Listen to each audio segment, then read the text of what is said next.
You may have heard of the Supplementary Retirement Scheme or the SRS scheme here in Singapore. In this video, we're going to have a look at exactly what it is, whether you should consider it, and where people set themselves up for future failure. So let's dive right in.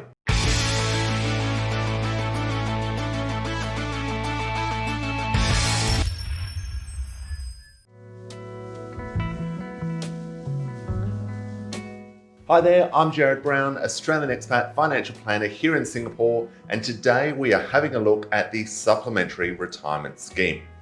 Now, the Supplementary Retirement Scheme, or SRS as it is commonly known, was largely designed for foreigners and permanent residents and citizens here in Singapore to save for their retirement in a tax-efficient way. Now, Singaporean citizens are allowed to contribute up to $15,300, and foreigners, or those of us that are on an employment pass or dependent pass, for example, are allowed to contribute up to $35,700. Now, this money goes into the SRS scheme or platform, and for those contributions, we get a dollar-for-dollar tax deduction. We don't need to contribute the full amount. Those are just the upper limits, and who doesn't love a tax deduction? Of course, as Australians, we all love to save a bit of tax where possible, but where can this all go wrong? That's what we're going to have a look at today. So where the SRS can go horribly wrong is really in two key areas. First and foremost, we need to remember to take action.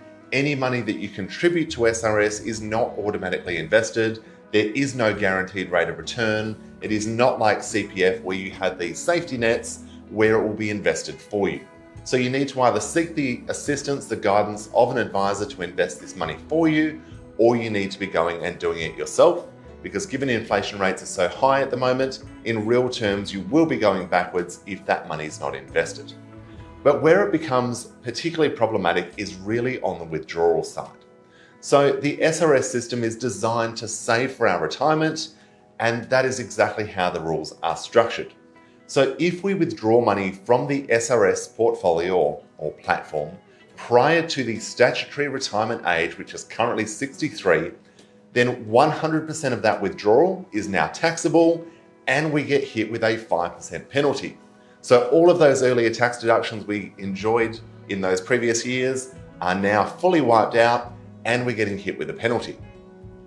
Now, if we withdraw them post 63, the 5% penalty goes away, and only 50% of the withdrawal is taxable.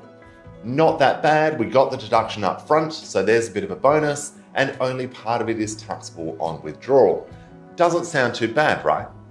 Well, here's where it gets interesting. If you are in Australia at the time, and you are withdrawing that money, then those withdrawals will be taxable because it is a foreign asset or foreign income that you're drawing down on.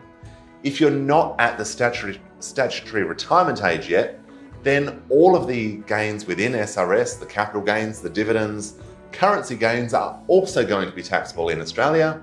And what's even better is that the Singaporean platforms obviously don't produce Australian tax reports, so you get the fun of that, doing all of that yourself, calculating those numbers and reporting it to the Australian Tax Office. So in short, should Australian expats simply avoid SRS?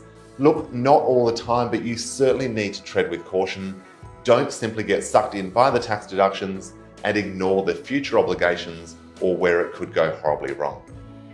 I hope that sheds a bit of light on SRS, what you need to think about and consider before diving right in. But if you have any questions at all, drop me a note in the comments or reach out directly. I'd love to hear from you. Thank you for tuning in.